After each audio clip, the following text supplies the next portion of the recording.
y generar algunas conclusiones que surjan de sus disertaciones y del importante intercambio que hemos tenido. A ver, me parece que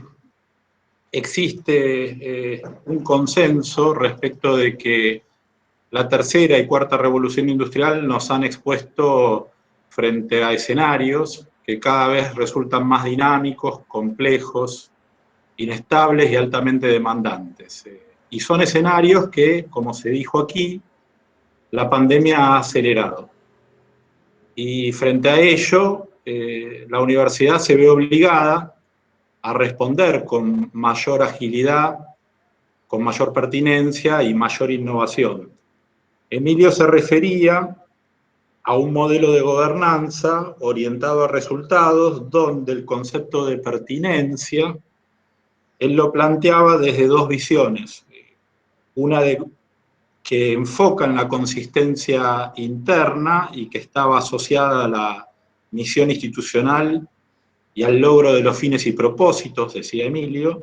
y otro más asociado a la consistencia externa, que tiene que ver con la rendición de cuenta a los grupos de interés, conocidos en inglés como stakeholders, que él se refería a la tetrahélice constituida por el gobierno, la universidad, la empresa y la sociedad. En definitiva, es a estos grupos de interés a los que debíamos dar respuesta. Pero también se refería a la necesidad de tener un modelo de gobernanza con mayor agilidad. En este sentido, me permito aportar que los modelos de gobernanza de las universidades, en esto que nos planteaba Emilio, deben ser revisados en el sentido de que el clásico modelo de gobernanza burocrático de Weber, que todos conocemos, debería evolucionar hacia un modelo emprendedor. Aquel modelo burocrático que data de inicios del siglo pasado no tenía el sentido negativo que tiene hoy la burocracia, ¿no? Hay que entender que la autoridad profesional era en ese entonces heredada por sus poseedores y aceptada por sus súbditos, o bien surgía de líderes carismáticos a los que sus seguidores le reconocían un don especial, ¿no? Y la burocracia aparecía como una alternativa racional apoyada en una estructura que respondía a normas claras y consistentes. Sin embargo, ese modelo que durante tantos años fue tan exitoso, y donde el poder está centralizado, donde existe una división de tareas a la cual se refirió tanto Emilio como Claudio, y una centralidad en los procedimientos, no le permite a las universidades dar una respuesta eficiente y oportuna, es decir, atender esa necesidad de modelo ágil a la que se refería Emilio, ¿no? Mientras que un modelo emprendedor al que se pretende y se propone transitar, a diferencia del anterior, propone que el poder se encuentre más distribuido, que existe una mayor autonomía en los mandos medios, y que se promueva, como nos decía Emilio, un trabajo colaborativo y en red, él decía orientado a objetivos, fundamentalmente para no perder, no desordenarse, no perder un orden. Y ello iba a permitir brindar soluciones más ágiles y pertinentes a los problemas que se vayan a presentar y a la vez innovar. Finalmente, Emilio nos planteaba la necesidad de pensar con perspectiva en esta reflexión que nos traía de Drucker, cuando nos planteaba que la importancia de de proponernos observar el presente a partir del futuro y no observar el futuro a partir del presente, ¿no? Bueno, luego Claudio se refirió a los modelos educativos y a la necesidad de también revisar y evolucionar los modelos educativos institucionales. En este sentido, él se refirió a la educación como un puente que une el conocimiento con los mercados del trabajo. Y acá se rescata la brecha que aún persiste entre lo que son las competencias profesionales para las que forma la universidad y las competencias laborales que demanda el mercado de trabajo. Y esa brecha que es necesario disminuir, y para lo cual nos proponía pensar un modelo educativo más flexible, la misma flexibilidad que Emilio nos planteaba respecto de las estructuras en los modelos de gobernanza, ¿no? Hay que, en este sentido, reflexiono planteando de que los modelos educativos en general han tenido una centralidad histórica en la enseñanza, y la propuesta es que se vire hacia una centralidad más puesta en el aprendizaje, ¿no? Ello exige el desarrollo de autonomía en los alumnos para que puedan hacerse cargo de su propio aprendizaje, y una intencionalidad específica puesta en eso para poder generar modelos educativos centrados en el aprendizaje. Y probablemente la pandemia en esto ha ayudado, porque la modalidad virtual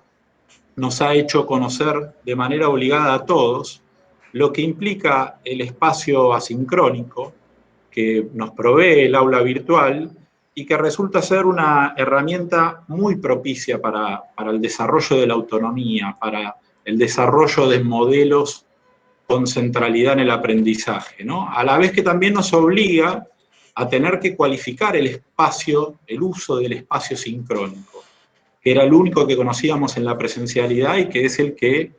hoy tenemos, por ejemplo, acá en esta conferencia, y que cuando lo vemos en el uso del aula virtual, a veces no hacemos uso, sino abuso, replicando las lógicas de la presencialidad, y no aprovechamos la posibilidad que nos da de flexibilización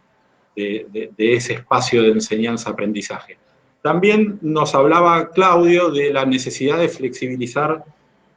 los diseños curriculares. Él, en ese sentido, hablaba de los créditos, también habló de las certificaciones, habló de la diferenciación de salidas, lo cual clásicamente es conocido como las microcredenciales, el poder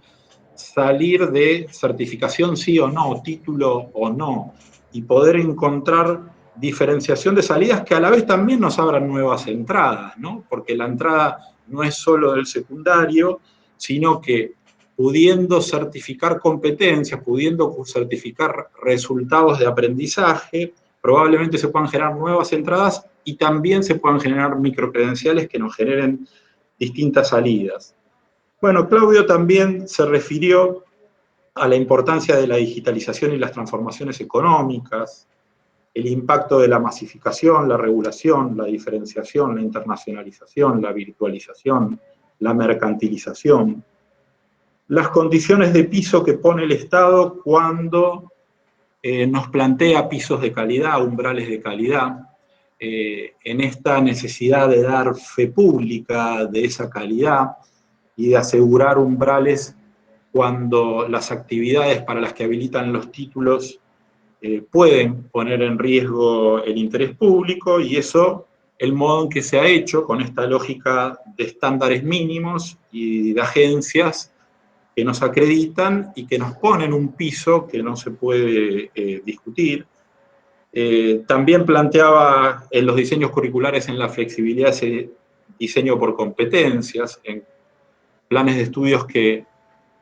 históricamente han estado enfocados en el desarrollo, en el diseño por contenidos, y que tal vez la traducción del contenido a la competencia sea el resultado de aprendizaje. Dando un ejemplo, que acá se habló bastante del tema de salud, anatomía, la anatomía del cuerpo humano es igual en todos los casos, pero los resultados de aprendizaje esperados con la materia anatomía no son iguales en la carrera de médico, o de enfermero, o de kinesiólogo, o de las distintas carreras que puedan tener ese espacio curricular como una asignatura. Y eso tiene que ser evaluado por el docente cuando ese docente se focaliza en resultados de aprendizaje que tienden a la formación de competencias, y no simplemente en lo que hace a los contenidos. También nos hablaba Claudio de la movilidad y de lo que eso afecta al concepto de internacionalización, de las prácticas por simulación y las prácticas situadas, pero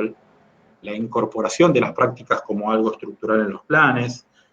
de la diversidad, pero también de la diversidad en compensación con la calidad. Él hablaba de la importancia de la reputación que surge de las evaluaciones y acreditaciones, y decía, esa calidad, al estar estandarizada, puede colocarnos en un riesgo de homogeneización. Tal vez ahí aparece una pregunta importante de la calidad, cómo balancear la diversidad de instituciones con la homogeneidad de criterios de calidad. Y finalmente planteaba la expansión de los posgrados y el problema de la investigación que se profundizó ahora al final con esta pregunta que le contestaba Alfonso. Bueno, esto es un poco las conclusiones del encuentro. De nuevo agradecerles a Emilio, a Claudio, también a Ariana, que le ha dedicado bastante tiempo a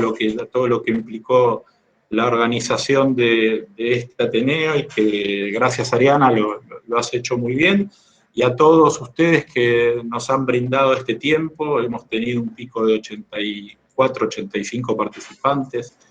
y ya llegando a las 2 horas, superando un poquito las 2 horas, todavía mantenemos un número vivo muy grande. O sea que les agradezco el tiempo que se hayan brindado, y nos estaremos viendo pronto. Nos vamos a estar comunicando con todos para comunicarles las fechas de los próximos eventos que quedan en este calendario de este año extraño que nos ha tocado vivir.